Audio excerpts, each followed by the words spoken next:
Olá, irmãos, a paz do Senhor Jesus. No vídeo de hoje eu quero fazer uma conexão rápida entre Mateus 24 e 2 Tessalonicenses, capítulo de número 2 e também Apocalipse, capítulo de número 6. Estou com o meu computador aqui em cima, né, aqui no meu lado esquerdo está o computador, eu vou estar olhando para ali, eu vou estar lendo e depois eu volto para o foco da câmera, ok? 2 Tessalonicenses 2, tá? Então eu vou ler primeiro Mateus 24, onde nós vamos entender que os discípulos estavam interrogando Jesus sobre o tempo do fim.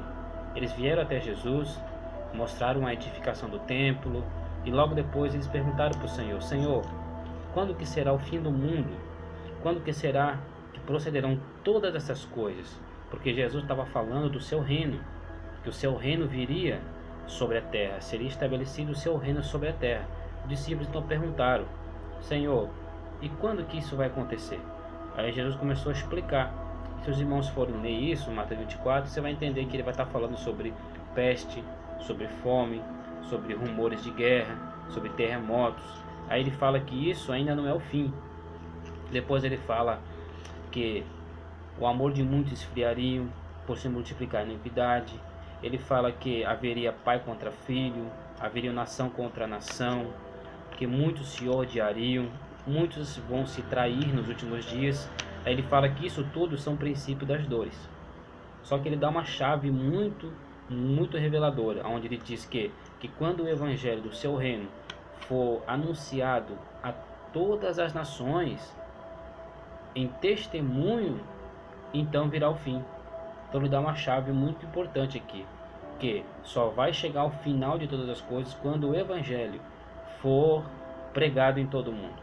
Então aqui já cai por terra as pessoas que pregam dizendo que Jesus vai vir hoje, Jesus virá amanhã, Jesus virá depois. Não preste atenção nisso, irmão. São pessoas que não têm a palavra do Senhor. Se Jesus mesmo falou que quando o evangelho for pregado em todo o mundo, então virá o fim, então como nós vamos dizer que Jesus vai vir hoje? Porque o evangelho não foi pregado em todo o mundo ainda. Muitas nações ainda não abriu as portas ainda para ouvir o evangelho. Então tem que prestar atenção nisso. E logo depois que Jesus fala que quando o evangelho for pregado em todo o mundo, então virá o fim, ele aponta para Daniel, dizendo: quando vocês vê o abominável da desolação, aquele que profetizou o profeta Daniel, estiver no lugar santo, quem lê entenda. Então ele aponta para Daniel, é quando vocês vê. Está falando aos discípulos. Ou será que ele está falando uma mensagem para aquele que ficar? Será que Jesus está dando uma mensagem para aqueles que não forem salvos no arrebatamento? Se o arrebatamento for antes dos 7 anos? Será isso? Dá para se pensar, né? E por que Jesus não botou a sua vinda antes disso? Porque ele está falando de forma cronológica. Jesus está dando uma ordem da sua vinda. Ele está dando uma ordem no final dos últimos dias. Ele não deu uma ordem desorganizada. Não, ele deu uma ordem organizada. Ele falou dos princípios das dores. Ele falou que então virá o fim quando o evangelho for pregado. E aí ele aponta para a besta, o anticristo. Ó, ei, quando você estiver vendo ele no lugar santo, aí ele fala, aí sim, quem estiver na Judéia, fuja para os montes. Quem estiver no telhado, não desça no interior da casa. Então ele dá essa informação. Por que será que ele está falando isso? Ele está dizendo, então virá o fim quando o abominável estiver lá no lugar santo. Quando ele estiver lá. E aí ele fala logo na sequência, né, aí das grávidas. Aí ele fala que a sua vinda será como um relâmpago, onde muita gente prega errado, dizendo que o relâmpago é muito rápido, então a vinda de Jesus vai ser rápida. Não é isso que Jesus está falando. Ele está falando que será visível como um relâmpago, não é rápido como um relâmpago, porque ele fala assim como um relâmpago que se mostra, olha bem, que se mostra de uma extremidade do céu a outra, assim será a vinda do Filho do Homem, ou seja, ela será visível a todos. Não vai ser rápida. Aonde que você tirou a palavra rápida do meio desse versículo? Não tem. Só você entender, porque você está lendo somente o versículo isolado e está tentando interpretar. Mas se você ler todo o contexto, você vai ver que Jesus está falando da implantação do seu reino. Ele foi interrogado pelos seus discípulos. Ele foi interrogado também, os fariseus também interrogaram Jesus, dizendo: mas quando que virá esse reino? Aí ele fala, lá no livro de Marcos, ele fala, ele é interrogado: quando que virá o teu reino? Aí ele mostra, dizendo: assim como um relâmpago sai do Oriente e se mostra até no Ocidente, assim será o dia do Filho do Homem. Ou seja, será visto como um relâmpago, uma claridade que será visto. Ok? Então não será a qualquer momento. Não será, até aliás, se nós olharmos na teoria, o relâmpago não pode acontecer sem que esteja um tempo de chuva, sem que o céu seja abalado, sem que o céu se torne escuro, ou vai ter um relâmpago em plena luz do dia, ou vai acontecer um relâmpago em pleno sol. Não vai. O sol tem que escurecer, as nuvens têm que tampar o sol vai o dia vai se tornar escuro, aí vai acontecer os relâmpagos. Isso é na teoria, né? Mas se nós for olhar isso, faz sentido também. Aí logo depois, Jesus fala assim, no versículo 29, eu vou ler aqui no meu computador, diz assim, ó: e logo depois da aflição ou da tribulação daqueles dias, o sol escurecerá, a lua não dará sua luz, e as estrelas cairão do céu, e as potências do céu serão abaladas. Então aparecerá no céu o sinal do Filho do Homem. Olha só, a primeira vez que Jesus fala do sinal do Filho do Homem. Por que ele não falou antes do abominável da desolação? Por que ele não usou essa passagem antes de ele falar do anticristo? Ah, Jesus errou, será? Não, ou será que Jesus se enganou, esqueceu, depois ele botou aqui? Ou será que na hora que Mateus estava escrevendo, ele errou, será? Então todos erraram, né? Mateus, Marcos, Lucas, eles erraram então escrever essa parte, ou não? Se eles não erraram, e se Jesus também não se enganou, então ele está falando que só depois da tribulação daqueles dias. Que dias que é? Daqueles dias que ele falou logo acima, onde ele fala: uma tribulação que nunca houve e nunca haverá jamais. É essa tribulação que ele fala, do abominável da desolação, onde ele diz: quem estiver na Judeia, fuja para os montes, ai das grávidas. Ele está dando esses links para te acessar. É o tempo do fim, o dia da ira do Cordeiro está chegando naquele dia, a ira do Cordeiro está chegando.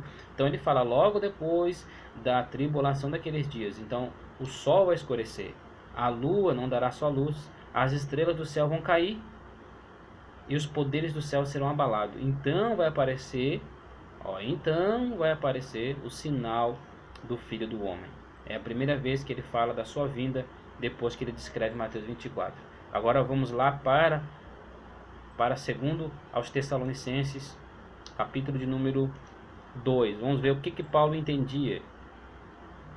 Quando Paulo leu Mateus 24, quando Paulo leu Daniel, ele escreveu a sua carta, ele estava com a mente escrevendo isso aos Tessalonicenses. Aos Tessalonicenses, ele escreve desde a primeira carta. Ele está falando da vinda do Senhor, do dia do Senhor, da sua vinda. O apóstolo Paulo não fala de nem duas vindas e nem de três vindas, e nem muito menos de fases. O apóstolo Paulo não tinha fases da vinda de Jesus na mente. O apóstolo Paulo tinha uma vinda só. Ele fala desde o capítulo 1 lá, da primeira carta até o final, ele está falando de uma vinda só, não de duas. Não sei como pessoas conseguem encontrar duas vindas aqui. Mas olha o que Paulo fala no capítulo 2 da segunda carta. No que diz respeito à vinda do Senhor Jesus, olha só, no que diz respeito à vinda do Senhor Jesus, a vinda, não está falando da primeira fase, de segunda, terceira, não sei lá, não sei quantas fases você pode colocar, mas ele está falando de uma vinda só. E da nossa reunião com Ele, olha só, da nossa reunião com Ele. Que reunião que é essa? Nos ares, no céu, nossa reunião com Ele, as bodas. Aí ele fala: não vos deixais facilmente perturbar o espírito e alarmar-vos, nem por alguma pretensa revelação, nem por palavra ou carta ditas, como procedemos de nós, que vos afirmemos estar iminente o dia do Senhor. Ninguém de maneira alguma vos engane, porque primeiro deve vir a apostasia, depois se manifestar o homem iníquo e o filho da perdição. Olha o que Paulo está falando aqui. Olha o que Paulo está dizendo. Ele fala, irmãos, no versículo 1, no que diz respeito à vinda do Senhor, e da nossa reunião com ele, rogo-vos, irmãos, que não vos deixai facilmente perturbado. Ou seja, não se preocupe com o dia do Senhor. Não se preocupe com a nossa reunião com ele. Por quê? Porque ele fala, porque primeiro deve vir a apostasia. Primeiro do que? Da vinda do Senhor. É o que ele está falando, não é eu que estou dizendo, é o que Paulo está falando. Antes da vinda do Senhor, ele fala, deve se manifestar o homem da iniquidade, o filho da perdição. Quem que ele está falando aqui? Não é o mesmo que Jesus falou no capítulo 24? Quando vocês vê abominável da desolação, ou o homem iníquo, não é o que Daniel fala também? Olha só a conexão que Paulo está fazendo com Jesus e com Daniel. Mateus 24, né? Aí ele fala, e o filho da perdição, o adversário, aquele que se levanta contra tudo que é divino e sagrado, e aponta a tomar o lugar do templo de Deus e apresentar-se como se fosse Deus. Não vos lembrais do que vos dizia estas coisas quando estava ainda convosco? Agora sabeis perfeitamente que algo o detém, de modo que ele se manifeste ao seu tempo. Olha só, o que Paulo está falando aqui? Paulo está falando, ei, lembra daquilo que eu falava quando ainda estava com vocês? Por que Paulo não falou aqui? Porque Paulo já tinha falado com eles. Porque Paulo leu Daniel e ele viu que tinha 4 reinos, os 4 animais: Babilônia, Pérsia, Grécia e Roma. E Paulo sabia que Roma estava, naquele momento, era o Império Romano, estava mandando agora. E era o 4º animal que Paulo viu. Paulo leu Daniel e ele observou que os 4 reinos já tinham caído. E cada reino necessitava do seu tempo. Existia um tempo. Babilônia teve o seu tempo. Aí veio os persas e os medos, né, e destruíram Babilônia. Depois veio Grécia, destruiu e ficou reinando. Depois veio Grécia, né, Babilônia, Pérsia, Grécia, veio Grécia, né? Depois de Grécia veio Roma. Aí Roma veio, destruiu Grécia e começou a reinar. O Império Romano estava ali. Então, o que Paulo está falando no versículo 5, ele vai dizer assim: ei, não vos lembrais do que vos dizia estas coisas quando estava convosco? Que coisa? O que eu acabei de falar agora. Dos 4 reinos, dos 4 animais que Paulo leu lá em Daniel, e ele viu que o 4º animal era Roma. E que desse 4º animal se levantaria 10